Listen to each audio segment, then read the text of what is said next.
ಜಯತಿ ಪರಾಶರಸೂನುಃ ಸತ್ಯವತೀ ಹೃದಯ ನಂದನೋ ವ್ಯಾಸಃ ಯಸ್ಯ ಆಸ್ಯ ಕಮಲಗಲಿತಂ ವಾಂಗ್ಮಯಮೃತಂ ಜಗತ್ಪಿಬತಿ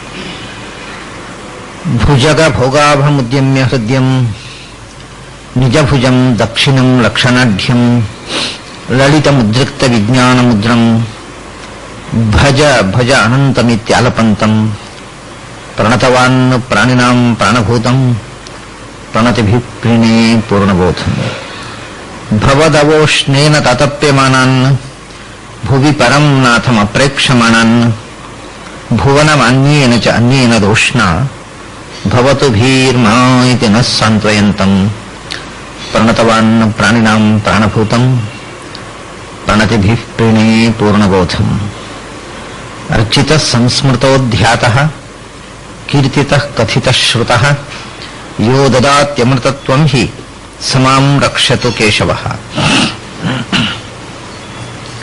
ನನ್ನ ಅಧ್ಯಾತ್ಮ ಬಂಧುಗಳೇ, ಆಚಾರ್ಯರು ಕೃಷ್ಣಾಮೃತ ಮಹಾರ್ಣವದಲ್ಲಿ ಹೇಳಿರತಕ್ಕಂಥ ಏಕಾದಶಿಗೆ ಸಂಬಂಧಪಟ್ಟ ನಿಯಮಗಳ ವಿಧಿವಿಧಾನಗಳ ಭಾಗವನ್ನು ನಾವು ನಿನ್ನೆ ನೋಡ್ಲಿಕ್ಕೆ ಪ್ರಾರಂಭಿಸಿದ್ದೆವು. ಸುಮಾರು 62 ಶ್ಲೋಕದಲ್ಲಿ ಆಚಾರ್ಯ 230 ಶ್ಲೋಕಗಳ ಗ್ರಂಥ ಅದು.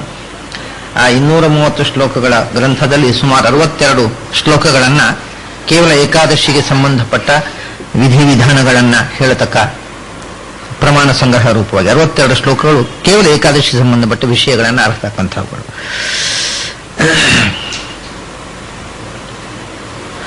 ನಿನ್ನೆ ಏಕಾದಶಿಯ ಬಗ್ಗೆ ಒಂದು ಸರಳವಾದ ಸೂತ್ರವನ್ನು ಆಚಾರ್ಯರು ಹೇಳಿದ್ದನ್ನು ನಾವು ನೋಡಿದ್ದೇವೆ. ದಶಮಿ 56 ಗಳಿಗೆಗಿಂತ ಮೇಲೆ ಇದ್ದರೆ ಮಾರನೇ ದಿವಸ ಪೂರ್ಣ ಏಕಾದಶಿ ಇದ್ದರೂ ಕೂಡ ಅವತ್ತು ಉಪವಾಸ ಮಾಡಬೇಡಿ. ಅದರ ಮಾರನೇ ದಿವಸ ದ್ವಾದಶಿ ದಿವಸ ಉಪವಾಸ ಮಾಡಿ, ತ್ರಯೋದಶಿ ದಿವಸ ಪಾರಣ ಮಾಡಿ ಅಂತ ಇಷ್ಟು.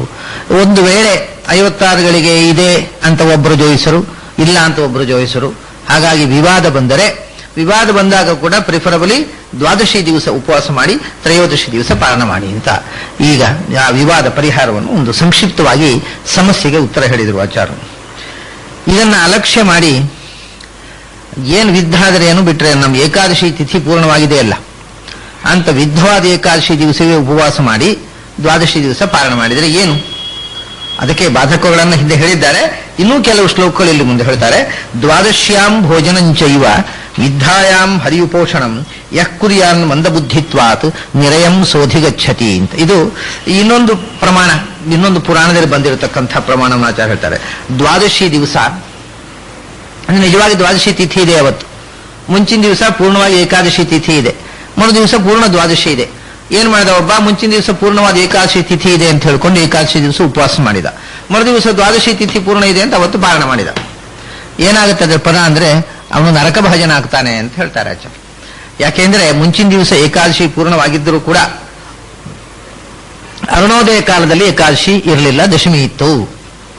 ಅದರಿಂದ ದ್ವಾದಶ್ಯಾಂ ಭೋಜನಂಚೈವ, ದ್ವಾದಶಿ ದಿವಸ ಅವನು ಭೋಜನ ಮಾಡಿದ. ವಿದ್ಧಾಯಾಂ ಪರಿ ಉಪೋಷಣಂ, ಮುಂಚಿನ ದಿವಸ ಪೂರ್ಣ ಏಕಾದಶಿ ಇತ್ತು, ಆದರೆ ದಶಮಿ ವೇದ ಇತ್ತು. ದಶಮಿ ವೇದ ಇರತಕ್ಕಂಥ ಏಕಾದಶಿ ದಿವಸ ಹರಿ ಉಪೋಷಣಂ, ಹರಿವಾಸರ ಅಂತ ಹರಿದಿನ ಅಂತ ಹೇಳ್ಕೊಂಡು ಉಪವಾಸ ಮಾಡಿದ. ಈ ಹರಿ ದಿನ ಅಂತ ಹೇಳ್ತೇವೆ. ಇಲ್ಲಿ ಕೆಲವು ಕಡೆ ಪದ್ಮನಾಭ ದಿನ ಅಂತ ಆಚಾರ್ಯರು ಏಕಾದಶಿಗೆ ಪ್ರಯೋಗ ಮಾಡ್ತಾರೆ. ಇದು ಬಹಳ ಸ್ವಾರಸ್ಯವಾದ ಹೆಸರು. ಹರಿದಿನ ಅಂತ ಹೇಳ್ತೇವೆ ಏಕಾದಶಿಗೆ, ಅಥವಾ ಪದ್ಮನಾಭ ದಿನ ಅಂತ ಹೇಳ್ತೇವೆ. ಅದು ಬಿಟ್ಟು ಕೇಶವ ದಿನ, ನಾರಾಯಣ ದಿನ, ಮಾಧವ ದಿನ, ಗೋವಿಂದ ದಿನ ಅಂತ ಹೇಳೋದಿಲ್ಲ. ಹರಿದಿನ ಅಂತ ಹೇಳ್ತೇವೆ, ಪದ್ಮನಾಭ ದಿನ ಅಂತ ಹೇಳ್ತೇವೆ. ಈ ಹೆಸರುಗಳನ್ನು ನೀವು ಗಮನಿಸಿದರೆ ಒಂದು ಸ್ವಾರಸ್ಯ ಇದೆ. ಪದ್ಮನಾಭ ಅನ್ನತಕ್ಕಂಥದ್ದು ಕೇಶವಾದಿ ದ್ವಾದಶ ಮೂರ್ತಿಗಳಲ್ಲಿ 11ನೆಯ ನಾಮ. ಆದ್ದರಿಂದ 11ನೇ ದಿವಸ ಏಕಾದಶಿಗೆ ಆ ಹೆಸರನ್ನೇ ಬಳಸ್ತಾರೆ. ಹಾಗೆಯೇ ಸಂಕರ್ಷಣಾದಿ ದ್ವಾದಶ ಮೂರ್ತಿಗಳಲ್ಲಿ ಹರಿ ಅನ್ನೋದು 11ನೇದು. ಅದರಿಂದ ಆ ದಿವಸ ಹರಿದಿನ ಅಂತ ಹೇಳ್ತಾರೆ. ಬೇರೆ 12ನೇದು 10ನೇದು ನಾಮನ್ನು ಹೃಷಿಕೇಶ ದಿನ ಅಂತ ಹೇಳೋದಿಲ್ಲ, ದಾಮೋದರ ದಿನ ಅಂತ ಹೇಳೋದಿಲ್ಲ, ಪದ್ಮನಾಭ ದಿನ ಅಂತಾರೆ ಅಥವಾ ಹರಿದಿನ ಅಂತಾರೆ. ಇದು ಬಹಳ ಸ್ವಾರಸ್ಯವಾದ ಸಂಗತಿ. ನ್ಯೂಮರಾಲಜಿ ಅದರ ಹಿಂದೆ ಇರತಕ್ಕಂಥದ್ದು. ಅದು ದ್ವಾದಶ ನಾಮಗಳಲ್ಲಿ 11ನೇದ್ದು. ಕೇಶವಾದಿ ದ್ವಾದಶ ನಾಮದಲ್ಲಿ ಪದ್ಮನಾಭ 11ನೇ ಹೆಸರು, ಸಂಕರ್ಷಣಾದಿ ದ್ವಾದಶ ನಾಮದಲ್ಲಿ ಹರಿ ಅನ್ನೋದು 11ನೇ ಹೆಸರು. ಆದ್ದರಿಂದ ಹರಿದಿನ ಅಂತಂದ್ರೆ 11ನೇ ದಿನ ಅಂತ ಅರ್ಥ, ಪದ್ಮನಾಭ ದಿನ ಅಂದ್ರೆ 11ನೇ ದಿನ ಅಂತ ಅರ್ಥ. ಅದನ್ನು ಇನ್ನೂ ನೀವು ಸೂಕ್ಷ್ಮವಾದ ಅರ್ಥದಲ್ಲಿ ಬಳಸುವುದಿದ್ದರೆ ಪದ್ಮನಾಭ ದಿನ ಅಂದ್ರೆ ಶುಕ್ಲಪಕ್ಷದ 11ನೇ ದಿನ ಅಂತ ಅರ್ಥ. ಕೃಷ್ಣಾದಿ ದ್ವಾದಶ ಹರಿದಿನ ಅಂದ್ರೆ ಕೃಷ್ಣ ಪಕ್ಷದ 11ನೇ ದಿನ ಅಂತ ಅರ್ಥ. ಇನ್ನೂ ವಿಶೇಷವಾದಂತಹ ಅರ್ಥದಲ್ಲಿ ಬಳಸುವುದಿದ್ರೆ ಹೀಗೆ ಪ್ರಾಚೀನ ಇವೆಲ್ಲ ಸಂಕೇತಗಳು. ಹರಿ ಮತ್ತು ಪದ್ಮನಾಭ ಅನ್ನತಕ್ಕಂಥದ್ದು 11ನೆಯ ನಾಮ ಆದ್ದರಿಂದ 11ನೆಯ ದಿನಕ್ಕೆ ಆ ಶಬ್ದವನ್ನು ಬಳಸ್ತಾರೆ, ಪದ್ಮನಾಭ ದಿನ ಅಥವಾ ಹರಿದಿನ ಅಂತ. ಈ ಗ್ರಂಥದಲ್ಲಿ ಅನೇಕ ಕಡೆ ಆಚಾರ್ಯರು ಈ ಎರಡೇ ಶಬ್ದವನ್ನು ಬಳಸಿದ್ದಾರೆ ಏಕಾದಶಿಗೆ, ಹರಿದಿನ ಮತ್ತು ಪದ್ಮನಾಭ ದಿನ ಅಂತ. ಹರಿಯುಪೋಷಣ ಅಂತಂದ್ರೆ ಹರಿದಿನದಲ್ಲಿ ಮಾಡತಕ್ಕ ಉಪವಾಸ. ದ್ವಾದಶಿ ದಿವಸ ಭೋಜನ ಮಾಡಿ ಏಕಾದಶಿ ದಿವಸ ಉಪವಾಸ ಮಾಡಿದರೆ ಕರೆಕ್ಟ್ ಆಯ್ತಲ್ವಾ? ಅಂದ್ರೆ ಆಚಾರ್ಯ ಹೇಳ್ತಾರೆ ಯಃ ಕುರಿಯಾತ್ ಮಂದಬುದ್ಧಿತ್ವಾತ್. ಆ ಏಕಾದಶಿ ದಿವಸ ದಶಮಿಯ ವೇದ ಇದ್ದರೂ ಕೂಡ ಏಕಾದಶಿ ಪೂರ್ಣ ಇದೆ ಅಂತ ಉಪವಾಸ ಮಾಡಿ ದ್ವಾದಶಿ ಭೋಜನ ಮಾಡಿದರೆ ಅದು ಶಾಸ್ತ್ರಜ್ಞಾನ ಇಲ್ಲದೆ ಮಾಡಿದಂಥ ತಿಳಿಗೇಡಿತನದ ಕೆಲಸವಾಗತ್ತೆ.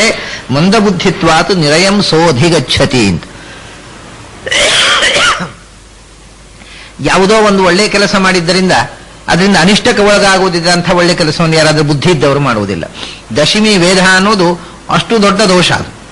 ಅದರಿಂದ ದಶಮಿ ವೇದ ಇದ್ದ ದಿವಸ ಉಪವಾಸ ಮಾಡಿದರೆ ಅವನು ನಿರಯಂ, ಆ ಉಪವಾಸದ ಫಲವಾಗಿ ಭಗವತ್ ಪ್ರೀತಿಗೆ ಪಾತ್ರನಾಗುವ ಬದಲು ನರಕಕ್ಕೆ ಹೋಗಬೇಕಾದಂಥ ಒಂದು ಸಾಧನೆಗೆ ಅದು ಮೂಲವಾಗತ್ತೆ. ಅಷ್ಟು ದುರಿತಕ್ಕೆ ಸಾಧನವಾಗತ್ತೆ. ವಿದ್ಧವಾದ ಏಕಾದಶಿ ಎಂದೂ ಊಟ ಮಾಡಬಾರದು, ಎಂದೂ ಉಪವಾಸ ಮಾಡಬಾರದು.